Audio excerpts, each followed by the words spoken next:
Hello, I am International. Inform the title Poaching for Ivory Stabilises, but elephant decline continues.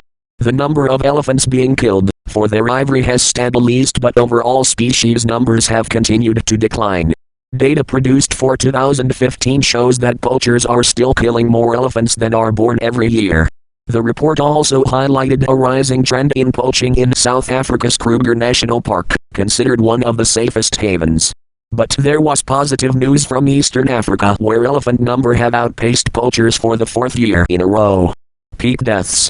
The Convention on the Trade in Endangered Species of Wild Fauna and Flora, CITES, compiles an authoritative set of figures on the annual trends in elephant numbers. Called MIKE, Monitoring the Illegal Killing of Elephants, the latest data indicate that the rise in the numbers of elephant deaths, witnessed since 2006, peaked in 2011. Since then the numbers have stabilized, but the level remains unacceptably high overall. In 2015, the program recorded the deaths of 14,606. The researchers estimate that half of these were illegally killed, putting the population well above the sustainability threshold, where deaths outweigh births. African elephant populations continue to face an immediate threat to their survival from unacceptably high levels of poaching for their ivory, especially in Central and West Africa, where high levels of poaching are still evident, said John Scanlon, CITES Secretary General. There are some encouraging signs, including in certain parts of Eastern Africa, such as in Kenya, where the overall poaching trends have declined, showing us all what is possible through a sustained and collective effort with strong political support. The mixed picture for the iconic species continued in Southern Africa. The overall levels of poaching remained below the sustainability threshold, but an upward trend in killing was seen in Kruger National Park for the first time. CITES have demanded that the 19 countries most heavily involved in the killing of elephants or the consumption of ivory produce national ivory action plans to show how they plan to tackle the issue.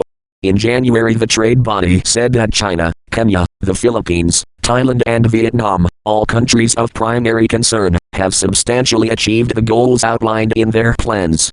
Several other countries including Angola, Cambodia and the Lao People's Democratic Republic were told to improve their efforts and report to the CITES governing body, the Conference of the Parties, taking place in South Africa in September this year.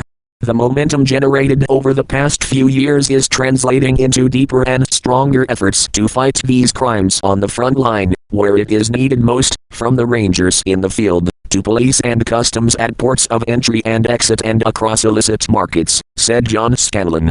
Governments must continue to strengthen these frontline efforts, whilst the UN, other intergovernmental bodies and civil society must further enhance their much-needed support, if we are to move from stabilizing to reversing the devastating poaching trends of the past decade. The September meeting will likely see intense debate between those who want to see some limited sales of ivory stockpiles and those in favor of closing all markets. The latest figures on the numbers of elephants killed have been released on the UN's World Wildlife Day in New York, an event that this year will have special focus on the future of elephants.